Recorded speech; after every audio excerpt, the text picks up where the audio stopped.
Seja bem-vinda, seja bem-vindo ao programa Vida de Cão.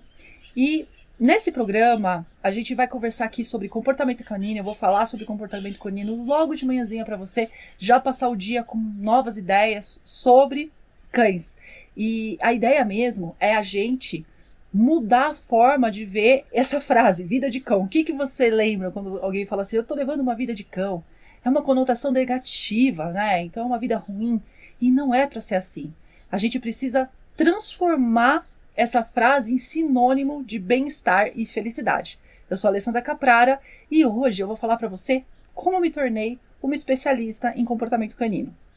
E aí eu fiquei pensando, poxa, tem muitos fatores envolvidos, né, na minha vida, assim, em como eu trabalho, em como eu lido com essas questões, o que eu conto para eles, né? Fiquei pensando. Eu falei, bom, nada melhor do que começar do começo. Então eu começo lá do começo, quando eu era criança, e sempre gostei de bicho. Eu acho que influenciada pelo meu pai, que sempre gostou de animais. Eu me lembro do meu pai colocar todo tipo de bichinho na minha mão, então era abelhinha, para eu não ter medo, para eu respeitar os bichos, e ele sempre me ajudando e querendo que eu gostasse dos animais, né? Minha casa sempre teve cachorro, gato, e minhas fotos de infância com um monte de gatinho no colo, um monte de cachorrinho no colo. E, gente, eu sou de uma época que nada de internet, né? Então é discutível também o tanto que a gente tem liberdade dentro da internet para busca de informações, mas com certeza é muito mais livre, muito mais acessível do que quando você assiste uma TV, vê um filme. Então, minhas informações, né, de infância sobre cachorro eram as informações que as pessoas tinham normalmente, né? E tem ainda hoje, né? Então, através de filmes, através de gibi, através de desenhos, as próprias pessoas falando, né? Então, existe uma sabedoria popular em relação a cachorro, como, por exemplo, vida de cão, né? Eu levo uma vida de cão. Então, quando fala vida de cão, eu falo, nossa, uma vida ruim, né? E a gente vai associando as coisas. Então, era esse a minha bagagem. Então, desde criança, aprendendo a gostar dos bichos e tudo mais. E eu fui crescendo no meio dos bichos. Só que aquilo, eu não era uma criança assim que simplesmente o animal era um objeto. Eu interagia com o bicho, né? Então eu tive muito peixe, eu tive muito passarinho, um atrás do outro, morria, né, gente? Morria mesmo. E meu pai, às vezes, pra eu não ficar triste, inventava que era o mesmo peixe, mas eu sabia, assim, hoje eu sei que era outro peixe, mas que o outro tinha morrido, né? E eu ficava muito triste quando morria. Até tem um episódio que vai até delatar a minha idade, né? Como se isso fosse algum segredo. Mas quando eu era criança, eles davam aqueles pintinhos na feira. Não sei se você já ouviu falar. Os mais novos não vão nem saber o que é isso, porque hoje é proibido, né? Mas pintinho. Eles pintavam o pintinho de rosa, azul, verde, e punham numa caixinha lá, e a criança ia na feira, aí a mãe, a avó, eu ia com a minha avó, né? Comprava o pintinho pra dar pra criança. E assim, era ridículo o valor, né? E aí hoje eu penso, nossa, aquele era o valor de uma vida. Era R$ 1. Não, R$ 1 não era, né, gente? Era um cruzeiro, sei lá, 1.000 cruzeiros. Era uma coisa muito, muito sem valor, assim, era muito barato. Eu nem lembro mais como que codificava o cruzeiro, gente, mas eu sou da época do cruzeiro. Cruzado, sei lá. A questão toda é que eu peguei esse pintinho e levei pra casa. E eu não tinha noção, né, que aquele animal, para um animal vingar, ele tem que ter uma certa... A criação dele tem que ter uns aspectos sanitários para ele não vir com doença, para ele não vir fraco. E aqueles eram animais que vendiam na feira, animal que a gente chama de refúgio da produção, né? É um horror, assim. Todos esses termos são muito agressivos para mim, sabe? E quando a gente estuda na faculdade, né? É refúgio. Eu penso, gente, como que uma vida pode ser um refúgio, né? É desesperador para mim. Mas naquela época, eu achava que o pintinho era o pintinho, não tinha isso. Tinha o quê? 6 anos de idade, né? 5. E veio esse pintinho pra casa e esse pintinho morreu. Rapaz, eu fiquei mal. Eu acho que eu tive trauma desse pintinho até quando eu tinha 18 anos, 20. Não, vi até 25 anos, quando eu fiz terapia. Eu chorei por causa desse pintinho. Era traumático, porque eu tinha certeza que eu tinha matado o pintinho. E eu sentia muita culpa. Então, aquela coisa, né, do animal morrer, de pegar outro, substitui, tudo isso era muito agressivo para mim. E eu fui crescendo Só que, se de um lado eu tinha essa coisa, né, de sofrer por causa do sofrimento dos bichos, de me colocar no lugar deles e de perceber o quanto aquela vida era limitada e fóbica, né? Porque imagina, tá, eu tinha um aquário lá na sala da casa. Aí, como eu disse, não era um objeto de decoração para mim. Eu não passava pelo aquário como se aquilo fosse um vaso. Eu não ficava horas olhando aqueles peixinhos. E era até hipnótico, né? E eu fiz isso por muitos anos, tá? Desde até o dia que eu decidi que eu não ia mais ter peixe, eu ficava horas olhando aqueles peixes. Ai, eu vou vontade de espiar. Aí, eu ficava olhando aqueles peixes e ia me dando uma angústia, né? Porque eu via que o peixe nadava e nadava no mesmo lugar, no mesmo lugar. No começo, óbvio, a gente é criança, não tem noção. Mas conforme eu fui crescendo, aquilo foi me dando um pânico, assim. Eu fui ficando um pouco agoniada com aquela questão do animal não ter a liberdade, né? E sabe o dia que eu falei, não dá, fica preso. Porque eu vou dizer uma coisa, você não sabe o sofrimento que é isso até o dia que você passa por isso. E eu tava lá, porque quando você sai da sua casa, você sai e você tem a ideia de quem sai da casa. Você não consegue vislumbrar, entender qual é o sofrimento de quem fica trancado numa casa. Eu tô falando casa, eu tô falando qualquer coisa que se tranca alguém lá dentro, tá? Então, um dia eu tinha uns 14 anos. Eu já ficava sozinha em casa. Meus pais, era um final de semana, meus pais tinham um evento. E eles saíram. E falaram, filha, a gente vai sair amanhã, né? Isso à noite me avisando. E a gente vai voltar só à noite, umas 8 horas. Gente, naquela época não tinha celular não, tá? Não tinha, quer dizer, se alguém tivesse celular, tinha que ter muita grana. Porque eu tive meu primeiro celular com 18 anos. Eu não tinha celular. Era um tijolo desse tamanho assim, que você tinha que carregar com um carrinho de mão do lado. Então, não tem essa de... Eu não sabia onde meu pai estava, minha mãe estava, não tinha telefone, não tinha, sabe? Hoje você não consegue entender uma coisa dessa, né? Dependendo da pessoa. E eles saíram, era 6 horas da manhã, eu fiquei dormindo. Quando eu acordei, eu fui fazendo as minhas coisas, tinha almoço, eu fui comer, tranquilo, até uma hora que eu falei assim, poxa, eu vou sair, vou na casa da minha amiga. Do nada, assim. Porque, na verdade, eu nunca não era uma pessoa que queria sair. Mas me deu vontade de sair. Aí eu vi o quê? Que a porta estava fechada. E, gente, eu posso descrever a casa dos meus pais? Um bunker. A gente até tirava sarro, assim, que se o ladrão quisesse entrar lá pra tirar alguma coisa lá de dentro, tem que flutuar.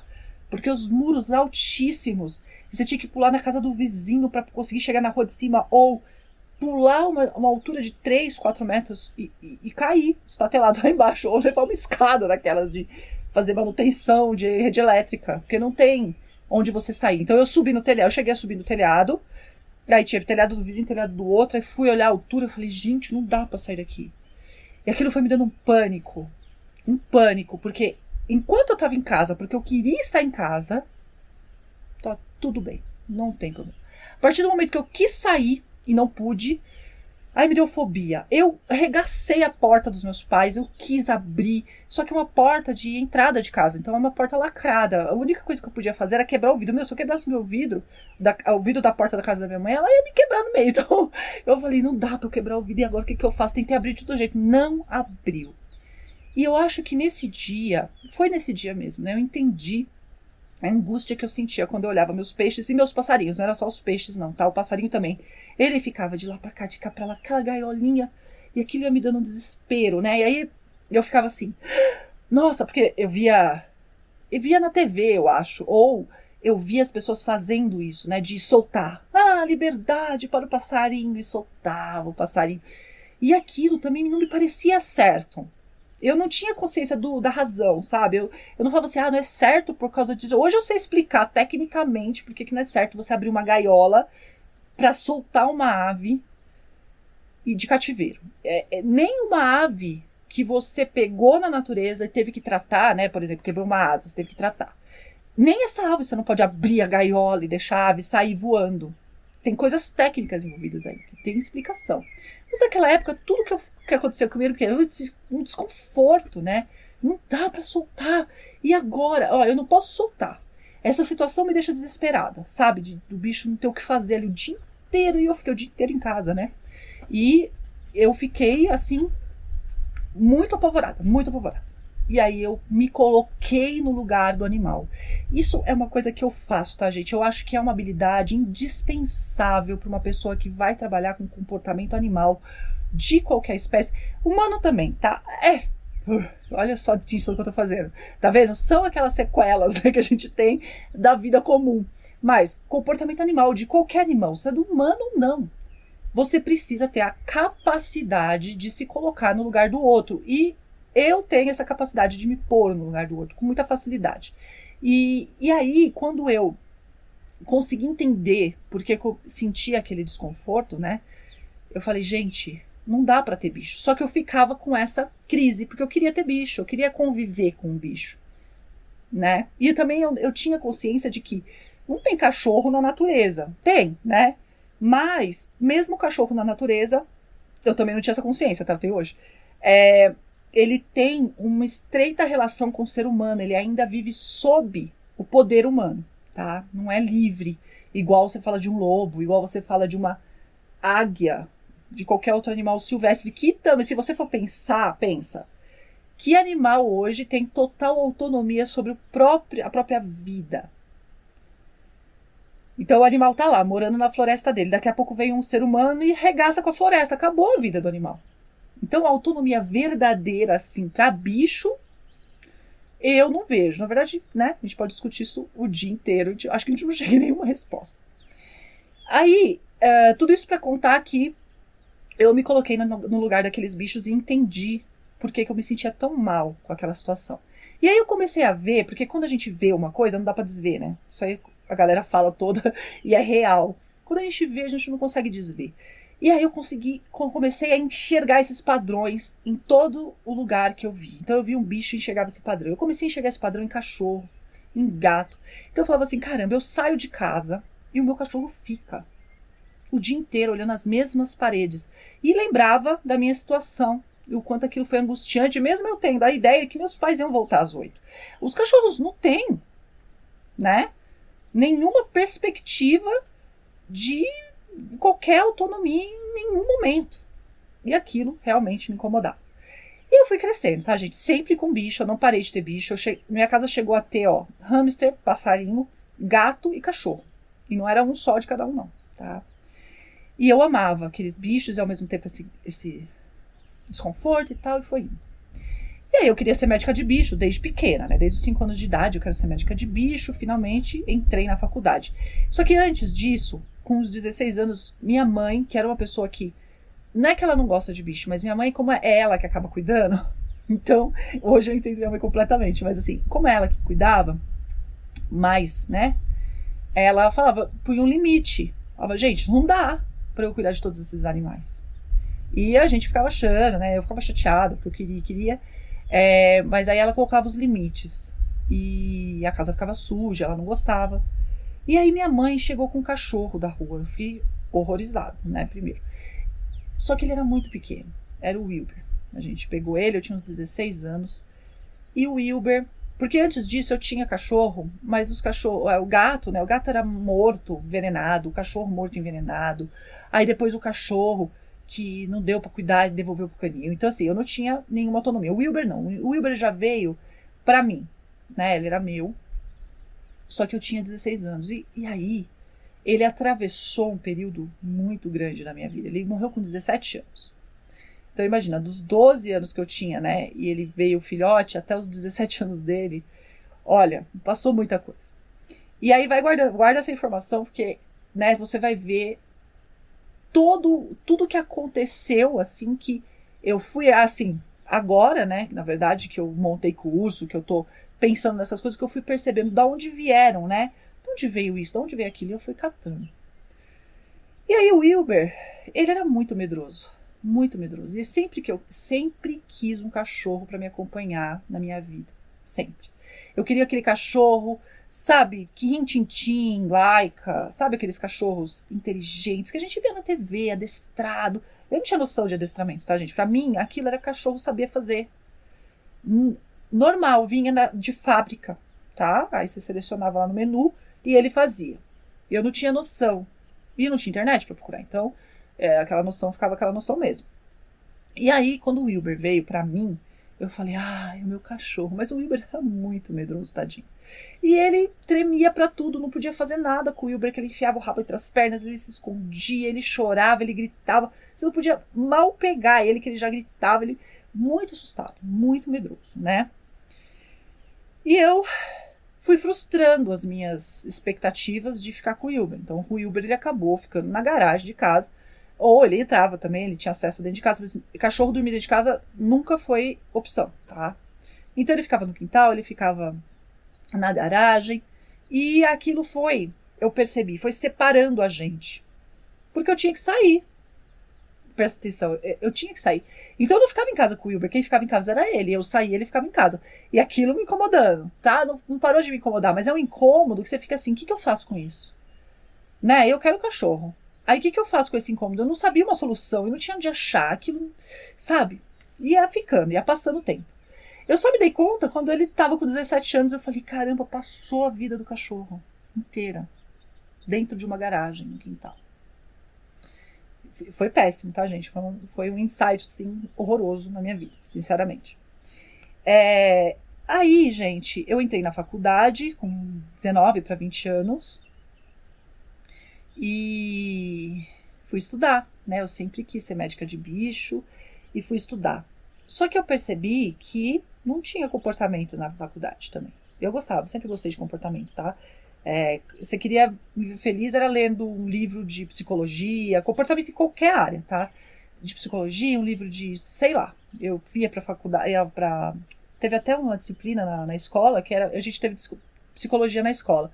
E eu fui pra USP mesmo, estudar, porque a professora pediu um trabalho, e eu fui pra lá na biblioteca pra estudar. Aí lendo Freud, aquilo, nossa, minha mente, assim, eu amava.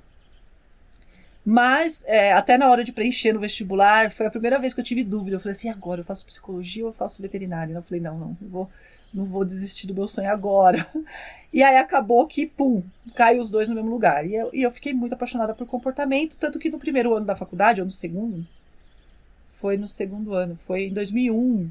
Eu entrei em 2000, em 2001 eu ajudei a organizar um curso de comportamento canino. E foi muito legal, porque foi a primeira vez que eu olhei um curso e falei assim, agora eu entendi o meu desconforto. Aquele curso respondeu um monte de coisa. Então eu olhava e falava assim, gente, é por isso que eu ficava tão triste que meu cachorro ficava lá sozinho. Porque eu não tinha uma interação com ele. Eu não adestrei o meu cachorro, eu não sabia fazer isso, eu não tinha onde procurar, eu não sabia onde procurar. E aí quando eu vi aquilo, eu falei, eu vou adestrar meu cachorro e tal, e fazendo vários planos, né? Eu tava na faculdade, ainda morava na casa dos meus pais, mas no fim, não é assim, você faz um curso e aprendi a adestrar. Você vai tentar fazer em casa, o negócio não funciona, porque não é uma técnica. Aí frustrei de novo. Aí eu falei assim, não, eu preciso estudar mais, porque essa é outra coisa que também eu faço muito.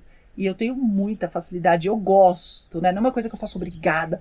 Eu amo estudar, gente. Amo, amo. Então, se eu tenho que preparar um curso, por mais que eu saiba, por mais que eu... Então, assim, eu sei que eu sei, né? É uma coisa. Mas se eu posso ler mais uma coisa, eu vou ler. E não tenho medo de nada, não, tá? Pode estar em inglês, japonês, francês. Agora tem internet, agora, véia. Tem tradutor, o tradutor do Google tá lindo, maravilhoso. Eu jogo lá no tradutor do Google e vou dando uma acertada, dá para entender, tá? Então, estudar um negócio que não tem barreira para mim. Eu estudo, eu gosto. Que é uma característica também, além da empatia, né? Da compaixão e da empatia, é a capacidade de estudar, o gosto pelo estudo. Uma pessoa que não gosta de estudar, nada de errado com não gostar de estudar, tudo bem, não tem problema, né? Eu acho que cada pessoa nasceu para fazer uma coisa. Mas, quando você não gosta de estudar, você precisa achar uma via para se atualizar. Eu não gosto de estudar, não gosto de ler. Mas eu gosto de escutar uma pessoa me falando. Uma vez uma pessoa chegou para mim e falou assim, né? Eu não gosto de ler, mas eu aprendo com as pessoas.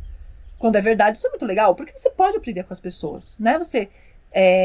Assim como quando você estuda, você precisa de um senso crítico, quando você aprende com as pessoas, você também precisa de um senso crítico. Então, você não tem uma perda, né? Em aprender com as pessoas, aprender estudando num livro, não tem uma perda. importante você ter uma via de reciclagem de conhecimento. É importante, tá? Quem gosta de comportamento, não é só comportamento, não. Qualquer área que você vai trabalhar, é preciso estudar. Quem não estuda fica estagnado e aí começa a não resolver mais nada. E aí começa até a prejudicar as pessoas. Então, além de estudar o que vem de fora, você precisa estudar os seus próprios casos. Então, o estudo é uma coisa, é uma constante. Gostar de estudar é fundamental, tá? E eu gosto muito de estudar, muito mesmo. Me anima, né? Quando eu falo, nossa, eu vou estudar, me anima muito.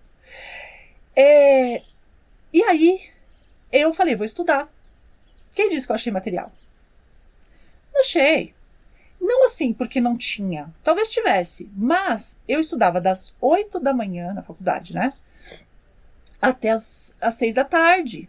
Aí eu pegava ônibus, né? Depois meu pai me arrumou um carro para eu ir pra faculdade. Um carro velho, mas era o carro, né? E eu tinha que sair de casa às 6. Porque o congestionamento de São Paulo é isso aí, né?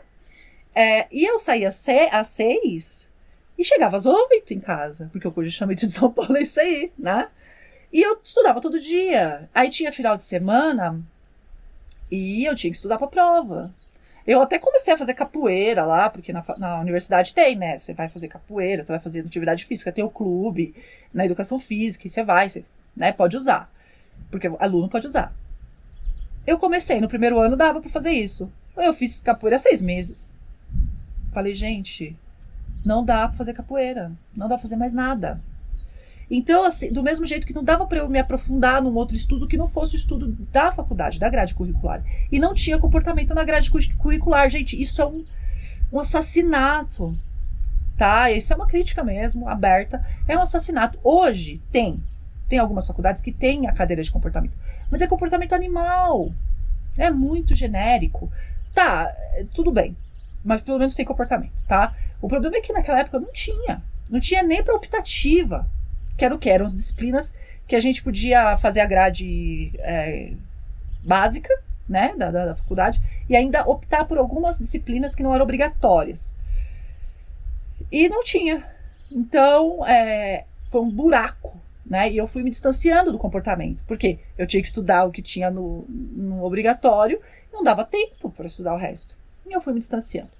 E aquilo também, do animal, então eu falei para vocês, né, falar de refúgio com animal, gente, com coisa viva, isso me deixa louca. Então eu comecei a ver que se eu trabalhasse com animal de estimação, eu ia lidar com esse cativeiro o tempo inteiro. Se eu trabalhasse com animal de produção, piorou. Além do cativeiro, tinha toda a questão do abate. Se eu trabalhasse com tecnologia de produtos de origem animal, Deus o livre guarde, era um abatedouro, sabe? Então eu falei, caramba, o que eu vou fazer da vida? Eu vou estudar animal silvestre. Aí me distanciei do comportamento, ficou para trás, fui estudar animal silvestre. Mesma coisa. Só que também não tinha animal silvestre na faculdade como obrigatório. Eu tinha lá o pessoal da reprodução que trabalhava com animal silvestre, então tinha umas disciplinas optativas também que eu fiz, só que não era o suficiente, né? Eu me aliei lá ao laboratório de patologia comparada, que estudava animal silvestre, e fui indo, fazendo o que eu podia para me especializar, porque quando você entra em veterinária, você não acha assim, sabe, o veterinário não é porque é veterinário que cuida de todas as espécies, não dá, a gente tem que se especializar, é uma área muito ampla, né, existe veterinário desde que faz inseminação artificial, em mulher mesmo, em humano, até que trabalha com alimentos, que trabalha com cachorro, entendeu? Veterinária é uma área muito ampla. E eu fui trabalhar com animal silvestre, porque eu falei assim, animal silvestre, gente, que delícia, animal de vida livre. Eu vou trabalhar com educação, porque eu gosto muito, outro ponto aí importante, eu amo ensinar. Mas não é ensinar assim, não é ensinar, deixa eu ver, é foco na solução. Eu amo, uma coisa que eu sou viciada em solução. Viciada em solução. Você quer assim, você me dá um problema, eu fico louca querendo uma solução. E eu procuro a solução, a melhor estratégia, otimizar processos, amo fazer isso. Então, era muito complicado eu trabalhar com essas outras áreas, porque não tinha solução para os problemas que eu tinha na minha cabeça. Então, eu fui trabalhar com animal silvestre achando, né, que eu ia trabalhar com educação, que eu ia trabalhar com solução de problemas, né? Porque área ambiental tem problema que não falta, né? Mas o principal é que eu ia lidar. Eu lembro disso, quando eu tomei essa decisão, eu falei assim, caramba, eu vou lidar com animal de vida livre. A questão do cativeiro não vai ser mais o problema para mim. Porque eu não vou trabalhar em zoológico, é uma coisa que eu também não queria trabalhar em zoológico. Apesar que eu passei em zoológico, eu acompanhei gente fazendo um enriquecimento ambiental com animal de cativeiro, com animal silvestre selvagem, né, de cativeiro, espécie selvagem de cativeiro. Eu trabalhei, eu fui em várias áreas, até achar o que eu queria, né, enfim, mas como é que a gente planeja e a vida ri da nossa cara, né. E aí, lá pelas tantas, fui fazendo tudo, aí tranquei a disciplina, por quê? Se eu não consigo aprender nos livros, não tem aula, e eu não tenho tempo, eu tinha que arrumar estágio para aprender na prática. E foi o que eu fiz. Então, eu ia em zoológico também, tá? Para aprender, eu fui em zoológico. Então, eu ajudei em mestrado, fui em zoológico, eu ajudei em centro de triagem, eu fiz estágio 1 ano e meio no departamento de parques e áreas verdes de São Paulo, lá no Marek Lopes, quando tinha animais lá ainda, que era centro de reabilitação de animais silvestres, e depois soltura, né, que tinha lá todo o procedimento, que foi aí que eu aprendi qual era o procedimento de soltura certinho. Um dia eu até gravo um vídeo sobre isso, que não tem nada a ver com cachorro, mas eu gosto muito dessa área. E aí a gente tinha lá o tratamento, eu ficava na parte de tratamento, na parte de veterinária, de reabilitação, de tratamento, na verdade, reabilitação era o outro. E foi tudo de animal silvestre. E eu fui trancando umas disciplinas para deixar o segundo semestre da minha, olha só, a treta, o segundo semestre livre para eu poder estagiar. E foi isso que eu fiz. E aí todo mundo achava que eu tava morgando, mas na verdade era uma estratégia minha para eu poder me especializar em animal silvestre.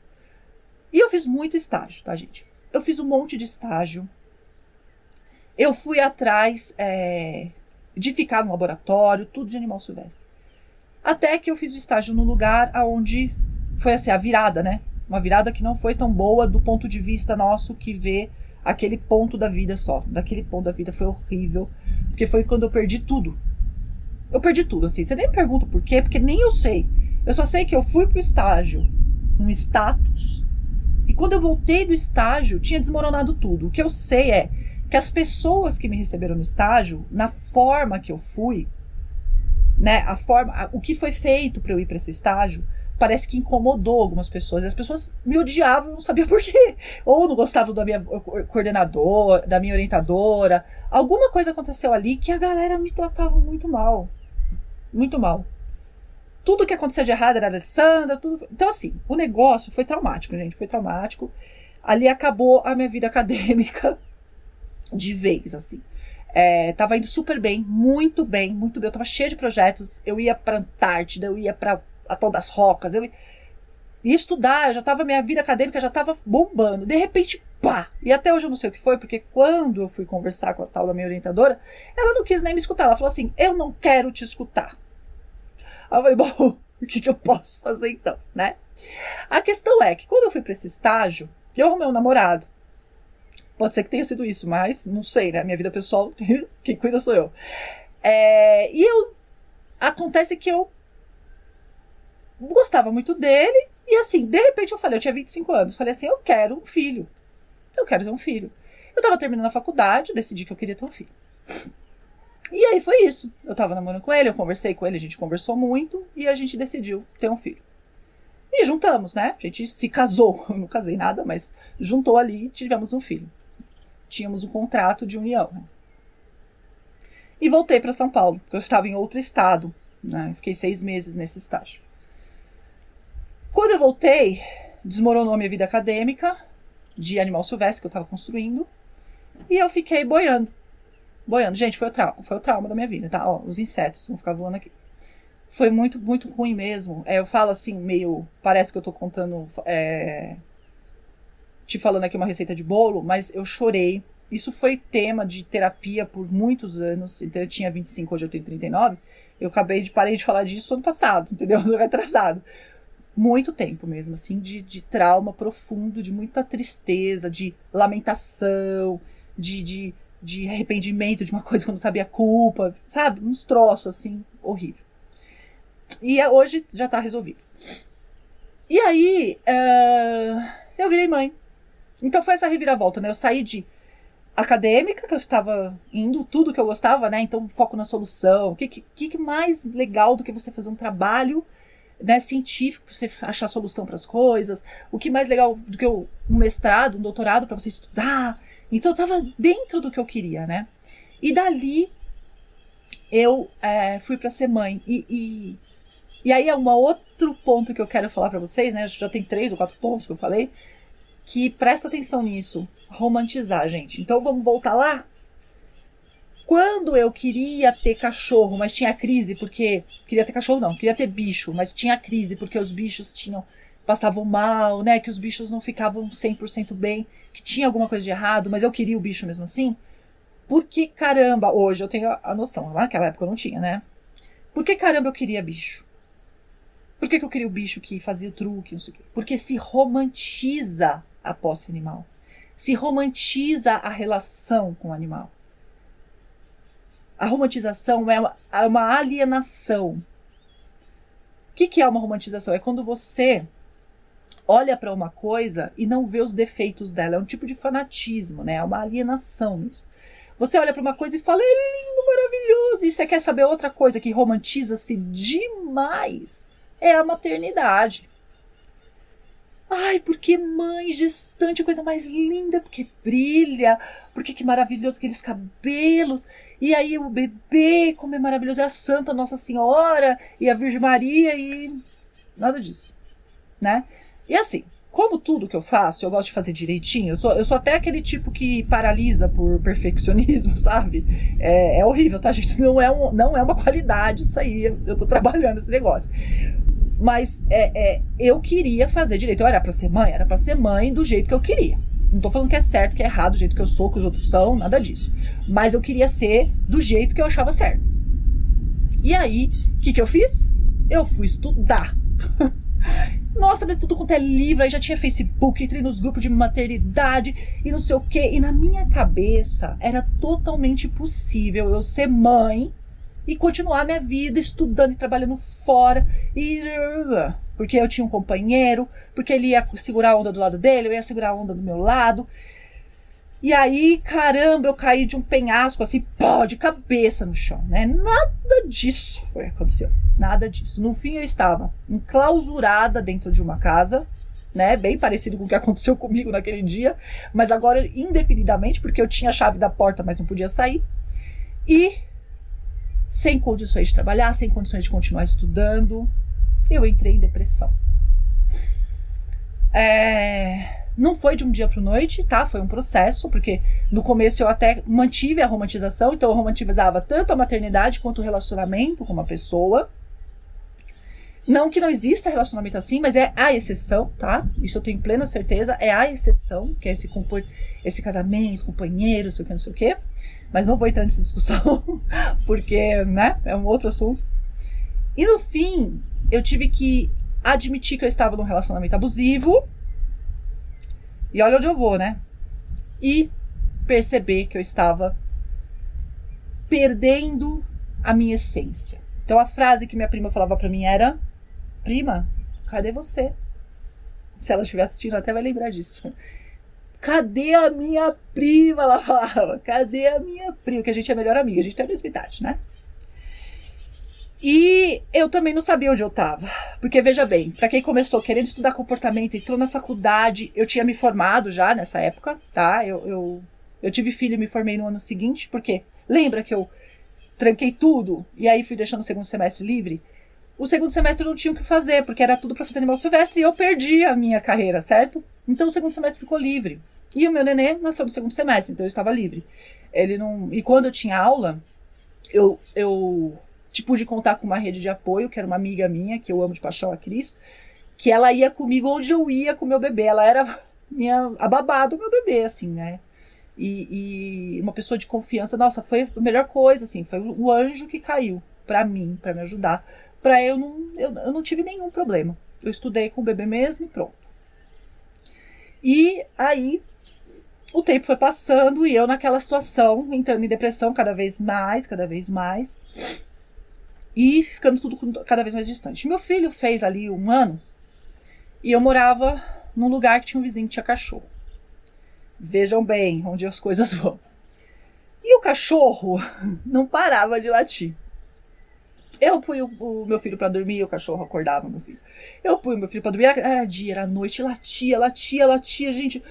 Eu tava pra explodir, né? Vocês podem ver que hoje eu moro num sítio.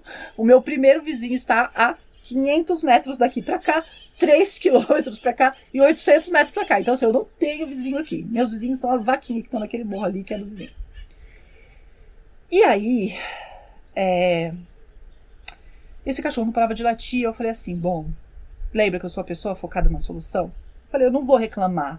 E assim, sinceramente, não tô falando que é certo ou errado reclamar ou não reclamar, tá? Eu reclamo. Mas quando eu reclamo, eu já reclamo procurando uma solução. Eu sou viciada, gente, viciada, vocês não têm noção. Viciada em solução. Então, quando a pessoa não quer solução, ela até se irrita comigo. E eu tenho que me afastar, porque eu fico assim, minha cabeça, quando a pessoa vem com um problema, minha cabeça já é acostumada. Um monte de solução vem na minha cabeça. E aí eu falei, eu não vou reclamar pra essa vizinha, porque eu já sabia que ou ela, se ela gostasse muito do cachorro, ela ia ficar puta comigo. Pé da vida, desculpa, comigo. Muito, muito brava. E a gente ia arrumar inimizade, eu sei lá, eu não conhecia aquela vizinha, eu morei 30 e sei lá quantos anos na mesma rua, porque eu só mudei de casa. E eu não conhecia nenhum vizinho. Então, assim, por quê? Porque eu estudei, entendeu? Eu estudei full time fora. Eu saía às 5 da manhã, voltava às 8 da noite. Eu não conhecia ninguém. Só minha amiga que morava na rua. E essa eu não sabia que era vizinho. Então eu fiquei com receio de ir lá reclamar simplesmente. Esses cachorros ficam latindo, acorda meu filho. E arrumar uma inimizade ali. E tinha o outro ponto. Se ela não gostasse muito de cachorro, ela podia descontar no cachorro. Essa porcaria só me arruma problema. E pá, né? Bater no cachorro, ou pôr o cachorro pra rua, ou doar, ou mandar fazer eutanásia, sei lá. Eu falei, bom, reclamar não vai ajudar em nada.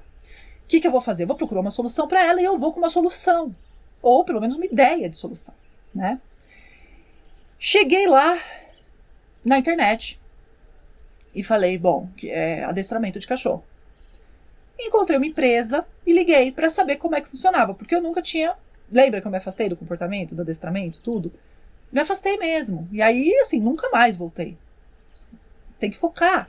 E eu não foquei, certo?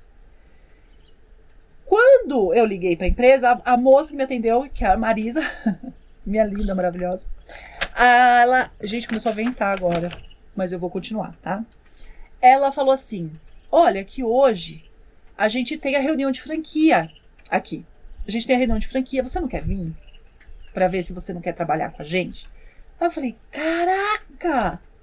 Não pensei nem 5 minutos. Era no mesmo dia, eu levei de manhã, era tipo 7 horas da noite. Só que eu passei muito tempo fora de São Paulo, eu dirigia muito em São Paulo, né? Eu passei muito tempo fora de São Paulo. Quando eu voltei pra São Paulo, vai chover. Eu fiquei dentro da casa da minha mãe o tempo inteiro. Então assim, eu tava completamente alienada do congestionamento de São Paulo. Eu demorei 3 horas pra chegar no lugar da reunião. E eu cheguei 1 hora atrasada. Entrei mesmo assim, né? Aí a pessoa que tinha que dar a palestra, depois que eu sabia, eu conhecia ele, ele falou, oi, tudo bem? Foi você que chegou atrasada? E a gente conversou e eu entrei na empresa. Então eu tinha que passar por prova, eu tinha que adestrar meu cachorro, eu tinha que fazer um monte de coisa e eu entrei de cabeça, porque eu falei, é a minha chance de voltar. É a minha chance de voltar pra minha vida, é a minha chance de voltar pra veterinária, é a minha chance de voltar a mexer com bicho. Eu não queria mais saber se era veterinária, se não era veterinária, eu queria voltar a mexer com bicho. E não me interessava como, eu queria voltar a mexer com bicho. E voltei. Aí consegui passar nas provas e aquilo, né? Eu estudo, então passei super bem. E comecei a treinar. Eu treinei meus cachorros, então foi uma época muito gostosa com eles. Eu comecei a entender como eles eram, eu comecei a entender as peculiaridades, eu comecei a observar, aprender a observar o cachorro, aprender a observar os meus bichos.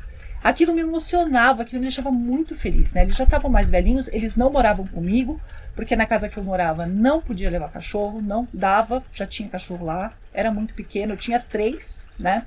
Então eles ficaram na casa dos meus pais cuidavam dele. Mas eu treinei, e foi muito legal. Foi uma época muito rica entre mim e meus cães, assim, eles me ensinaram muito. E essa época que eu passei trabalhando com cachorro, nessa empresa de adestramento, eu aprendi muito sobre coerência. sobre paciência, sobre persistência. Os cães são meus mestres. Eu falo que os cães são meus mestres. Eu aprendi tanto que eu uso os aprendizados que eu tive com os meus cães, com os meus filhos, usei, né? Muito. Porque aí vocês dão risada. Falam, ai meu Deus, tratou o cachorro igual, o filho igual cachorro? Sim. Porque você precisa ter muito respeito para lidar com cães. Você precisa ter muito respeito para entender um cachorro.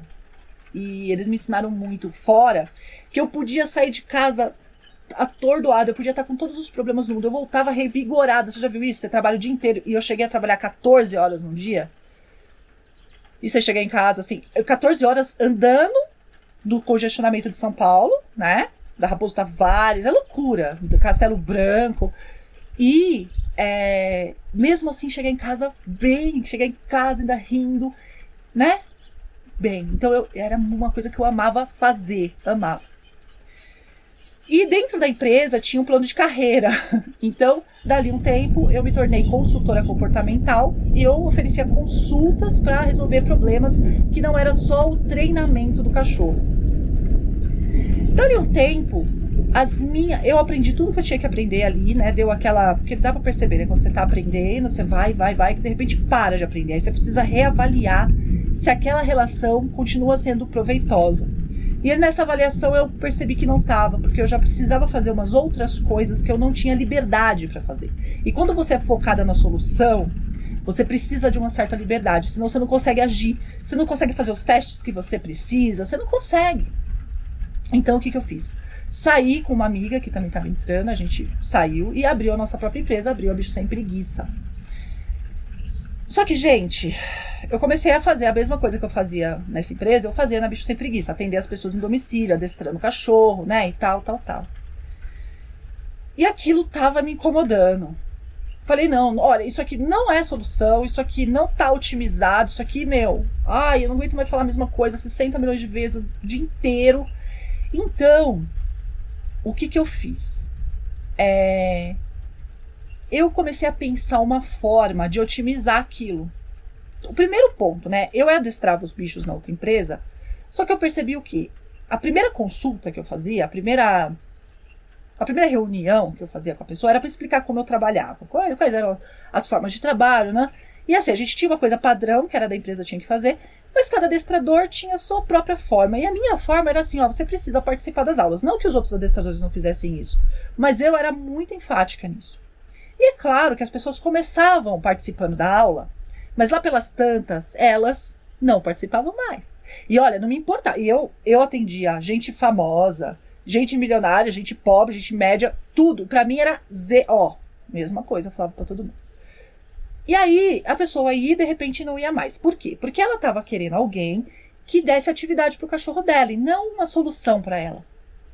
E quando eu tava na Bicho Sem Preguiça, eu falei assim, caramba, eu nem quero esse cliente, entendeu? E tem outro detalhe, eu era mãe já de 2 crianças, porque quando eu tava trabalhando na outra empresa, eu engravidei da minha segunda filha e trabalhei grávida. Nossa, meus clientes faltavam morrer, né? É aquela barrigão, eu treinando Terra Nova, que é aquela raça gigantona, né? Doberman. Aí quando a pessoa me contratava que vira uma mulher grávida, eu falava assim, você vai adestrar esses Dobermans agressivos? Eu falava, vou. E adestrava e pulava. Aí eu tinha cliente que falava assim, Alessandra, meu Deus, você vai ter o filho aqui dentro. Não, relaxa. Porque eu fiquei muito magrinha, né? Fiquei muito magrinha, gente, olha, palito mesmo. Assim, eu tenho 1,73 m, eu fiquei com 53 quilos e grávida. Então eu parecia um palito com uma melancia no meio, assim. As pessoas ficavam apavoradas, parecia que eu ia quebrar no meio. Mas eu era muito ativa, eu queria, né? Aquilo me fazia bem. Isso, passo muito mal na gestação, é horrível. Né? Aquele negócio de, a mulher, blá, blá, blá, linda, maravilhosa. Bullshit, nada disso, né? Eu ficava horroroso, meu cabelo, a pele horrorosa, magra, esturricada e vomitando. Não tem nada de bonito nisso, né? Parar de romantizar o que não é bonito, não. E no fim das contas, eu falei, eu quero só o cliente que tá afim. Só que quando eu tava na Bicho Sem Preguiça, além de, né, apesar de eu estar trabalhando exatamente como eu queria, com liberdade, meu bolso estava vazio. Porque na outra empresa, meu bolso estava cheio.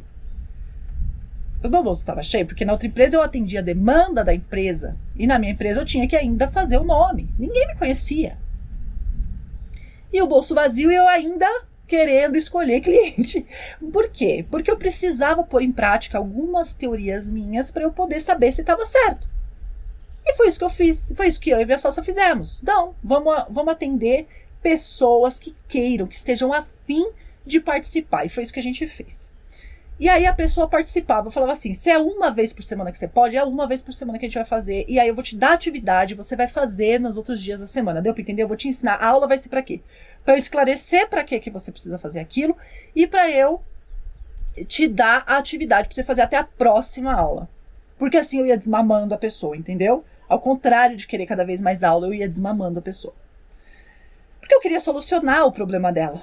E não ficar como animadora de cachorro. Não era isso. Não tem nada de errado ser animador de cachorro. Mas não é esse o trabalho que me preenche a vida. E é importante você fazer o que preenche a sua vida. Mas era legal também preencher o bolso junto com a vida. Mas, naquela época, né, eu ainda tinha a ideia de que eu não poderia ganhar dinheiro fazendo o que eu amo. E era um problema isso, tá? Isso impactou diretamente na minha credibilidade até dentro da minha casa. Então, meu ex-marido lá, que já é ex, claro, obviamente, falava, então, você vai ganhar dinheiro quando? Se você não tá ganhando dinheiro, por que não fica cuidando do nosso filho? Enquanto eu tava tentando construir uma carreira. Mas não da maneira que as pessoas esperam, né? Então, não podia. E aí, gente, foi passando o tempo e nosso teste deu certo. Quando a gente pegou foram duas famílias, né? Porque vocês falam, 2 famílias? Nossa, que porcaria. Não é. É que a gente abriu a Bicho Sem Preguiça, começou a trabalhar do jeito que trabalhava antes. Não, deu 2, 3 meses, a gente já mudou para essa outra técnica. Então, já chutou a bunda dos outros caras lá, dos outros clientes que não queriam nada com nada. E focou nessas 2 famílias do jeito que a gente queria, que era um teste. E deu super certo. A gente teve essas 2 famílias que foram extremamente gratas. E a forma com que elas se transformaram. A gente não era adestrador, a gente provocou uma transformação na relação dessas pessoas com seus cães. Isso enchia os meus olhos, isso era uma coisa que isso me preenchia, isso me preenche. E foi tão gostoso, porque ver a transformação, né? Até a gente tirou uma foto antes e depois, que só serve pra gente, porque qualquer pessoa pode fazer uma foto fake daquela, mas pra mim é um orgulho que eu tenho, assim, com um cachorro que a transformação foi tão maravilhosa que a expressão facial dele mudou. A própria tutora falou, né? E foi a sorte que a gente tinha tirado foto. Mas no fim do treinamento, foi uma aula por semana por 4 meses. Ou seja, foram 16 aulas de 40 minutos, foram capazes de transformar a vida de uma família e de um cachorro. A outra família foi uma coisa menor, foi até menos tempo, acho que foi 1 mês, com 2 aulas por semana, porque o problema que a pessoa tinha era menor, então foi muito mais rápido. Mas esse outro problema era um cachorro agressivo, era um cachorro grande e que tinha criança na casa, então era um problema muito maior. E a própria família, a postura, tanto física quanto emocional dela em relação ao cachorro mudou completamente. Então, gente, assim, era isso que eu queria fazer. E era possível, se a pessoa se envolvesse. E eu via a vontade daquelas pessoas fazer direito. E elas tinham muita vontade, mas não sabiam onde procurar. E elas acharam, e a gente fez o trabalho, né? Depois disso, eu falei assim, mas ainda não tá bom. Não tá bom ainda. Porque assim, tem uma base, gente, tem uma base de conhecimento que ela é comum. Então, se eu atender 100 famílias, eu vou falar 100 vezes a mesma coisa. E lembra que eu gosto de otimizar as coisas? Eu falei, não, eu vou juntar essa base e vou fazer um curso de comportamento canino. Não é adestramento. É um curso de comportamento canino. Para explicar as bases. Porque eu percebo assim, lembra da romantização que eu falei? A nossa base de conhecimento de cachorro é toda torta. Então, quando eu ia na casa da pessoa, eu tinha que ficar degladiando com o conhecimento básico dela sobre cachorro. E isso era muito cansativo, fazer 1 a 1. Então, como eu gosto de otimizar processo e sou foco na solução, eu criei o curso de comportamento. Para tutores, tá? Para tutores. Aí eu falei, bom, a vida estava indo junto. Eu não tinha só, né? Então agora volta. A vida estava indo junto. Eu já não suportava mais morar em São Paulo Depois eu fiquei sabendo que, na verdade, não era morar em São Paulo, né? Era morar em São Paulo e dentro de um relacionamento abusivo. E esse ex-marido, ele insistia em falar que, eu brigo porque eu moro em São Paulo, eu odeio São Paulo, porque não sei o quê. Aí eu ficava tentando achar uma solução pra isso, né? Burra. Eu vou achar uma solução, então vamos morar em outro lugar. Mas eu também queria ir. Então a gente foi morar no estado que ele morava. Que ele mora hoje, graças a Deus. E aí a gente foi morar lá também. Foi morar lá. Também não, lá. E aí, eu morei lá por 6 meses. Não, por 9 meses. E, gente, eu tive que deixar bicho sem preguiça. Isso foi um corte na minha vida, assim. Mas eu não tava conseguindo conciliar a minha vida de abuso doméstico com a minha vida de trabalho. Porque eu tinha sempre que empreender uma guerra dentro de casa para convencer de que aquilo era a minha vida. Eu queria fazer aquilo e acabou. E eu deixei. Né? Isso foi uma razão. A outra razão é que assim, eu poderia ter saído de São Paulo e não ter passado por tudo que eu passei. Mas eu que saí de São Paulo e deixei tudo. Porque meio que foi... Sabe assim, junta a fome com a vontade de comer? Eu não queria mais ser abusada, eu não queria terminar o relacionamento, tinha filho. Então eu falei, quer saber? Larga isso e pronto. E deixei tudo pra trás de novo, né? Primeiro eu perdi tudo, depois eu deixei tudo. E a Bicho Sem Preguiça ficou lá, porque naquela época a gente gravava vídeo, pode ir lá no canal do YouTube, tem os vídeos mais antigos, a gente gravava com uma equipe profissional de vídeo, era muito legal, era uma coisa que me deixava muito feliz, só que não ganhava dinheiro com isso, né? Por quê? Porque o projeto do canal do YouTube era outra forma da gente promover aquele conhecimento em comportamento que não era dado em outros lugares. É pra gente preencher essa lacuna de conhecimento que existe, né? E aí, eu tive que parar, porque toda semana a gente gravava. E não dava, né? Eu fui morar em outro estado. Então a minha ideia era a seguinte, bom, eu vou me estabelecer num lugar, e quando eu tiver internet a gente volta a gravar. Eu gravo aqui, você grava aí, a gente junta, manda material e tal, dava pra fazer alguma coisa. Mas eu morei em vários lugares que não tinham internet. Eu passei... Quer ver? De 2012 até 2017, mais ou menos, 18, sem internet. Com pequenos momentos de alívio, assim, de 2, 3 meses aqui, 2, 3 meses ali. Mas normalmente eu não tinha internet. Eu morei em cidades muito pequenas, em lugares muito ermos. Em praia, né? Em montanha. Então não tinha internet. Hoje eu tenho internet. É ruim, mas eu tenho. E... não dava pra eu fazer uma live, não dava pra eu fazer um vídeo, produzir um vídeo. Eu achava que tinha que produzir muito vídeo. Era legal, né? Era muito bonito, era divertido, era gostoso. Mas hoje eu sei que uma live já faz o que eu preciso, que é informar. Então eu faço sozinha e assim, desse jeito, caseiro, né? E, gente, eu fiquei esses 5, 6 anos aí, longe da Bicho Sem Preguiça, mas só que, sabe espinho no pé? Não sei se você já pegou um espinho no pé, era desse jeito. Era um espinho no meu pé.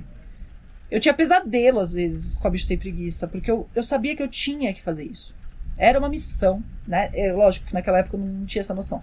Mas era uma missão e aquilo me incomodava. Lembra que toda vez que me incomoda acontece alguma coisa, né? E até... aí eu me separei do primeiro marido. Arrumei outro marido, que fazia outra coisa. E falei assim, vamos trabalhar junto, porque eu acredito nessa parceria, né? Vamos trabalhar junto. Ele trabalhava com computador, com programação, não sei o quê. Vamos trabalhar junto, vamos fazer um aplicativo. Não deu certo. Né? Não deu certo. O cara não tava afim. E não deu certo. E aí eu fiquei, em 2018, eu falei, não, eu vou voltar pra Bicho. Aí eu fiquei pensando, como que eu ponho esse curso de comportamento na roda? Porque quando eu voltei a ter internet, eu falei, eu vou voltar a atender. Porque comportamento é uma coisa que você consegue atender via internet. Consulta de comportamento. E é muito legal. Pra mim, era perfeito. Primeiro, eu não tava lá. Então a pessoa não podia nem ter ideia de largar na minha mão uma coisa que é a obrigação dela. Que é a responsabilidade dela. E aí... ela ia acabar impelida a fazer, porque ela tá pagando. Então ela tem que fazer. Agora, dar a solução, eu dou. A pessoa que tem que fazer. E isso fez com que as coisas ficassem mais rápidas. A solução via bem mais rápido. Eu soluciono problemas de comportamento em 1 mês. Com retornos, com acompanhamento. Com bem menos acompanhamentos.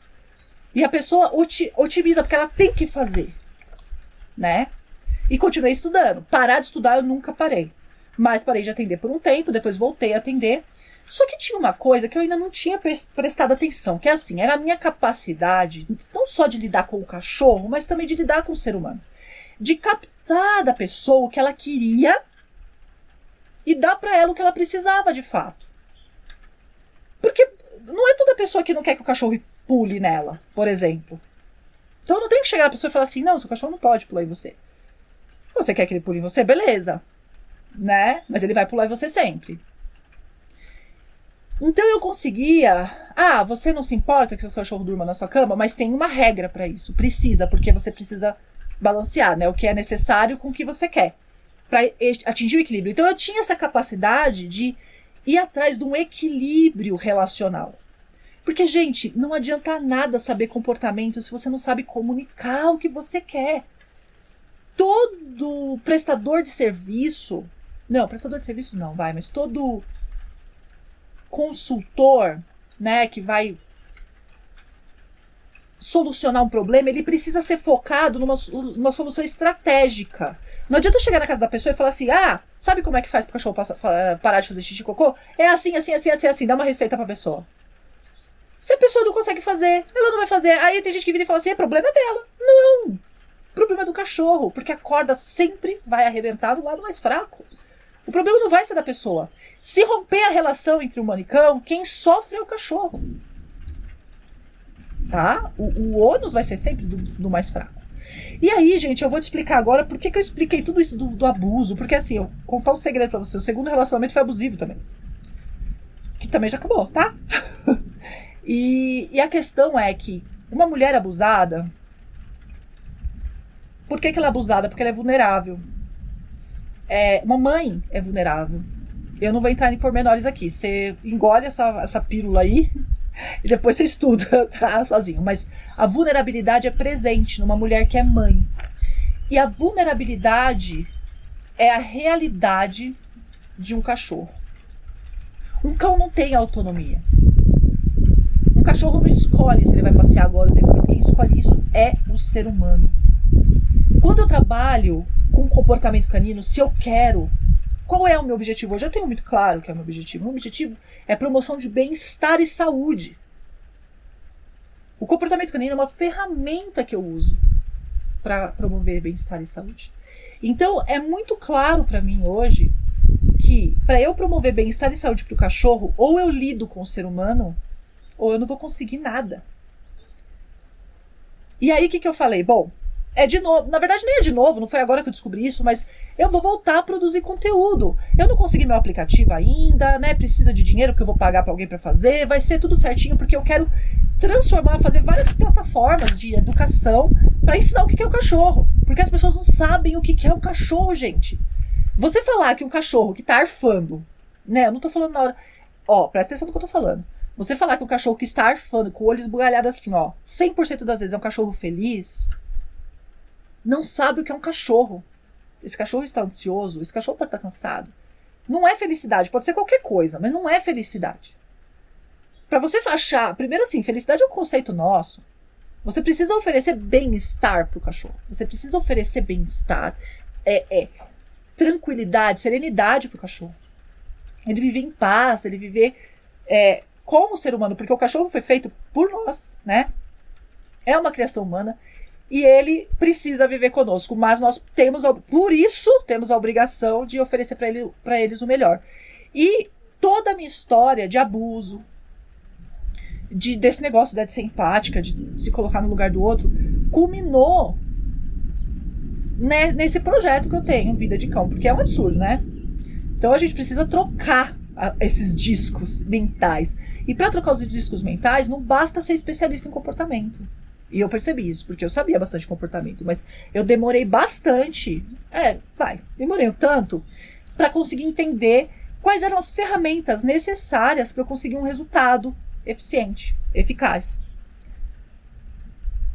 Então, essa história da especialista em comportamento, que na verdade é uma especialista em solução eficaz, e uma pessoa assim, vidrada. Eu amo o que eu faço, eu não sei viver sem isso, eu tentei. E eu posso dizer que eu tentei, né? É engraçado, tem gente que fala assim, eu amo o que eu faço, eu não vivo sem isso. Mas aí eu até pergunto assim, mas você já tentou viver sem isso? Não que precise, tá? Mas aí eu fico pensando, como que a pessoa tem tanta certeza que não vive sem isso que nunca tentou? Eu tentei, gente, eu não consegui me livrar do comportamento canino. Eu não consegui me livrar dos bichos. E por um tempo até eu quis, né? Por forças maiores, eu quis. Mas hoje não. Hoje eu tenho certeza que é isso que eu vou fazer pra minha vida inteira. E que eu vou continuar fazendo, que é realmente mudar a realidade dos cães, a realidade de relação entre humanos e cães. Tá certo? E aí, toda terça e quinta eu vou fazer uma live às 7 horas da manhã, 7h05, pra gente conversar sobre comportamento. E por hoje é isso. Espero que vocês tenham gostado. Até a próxima.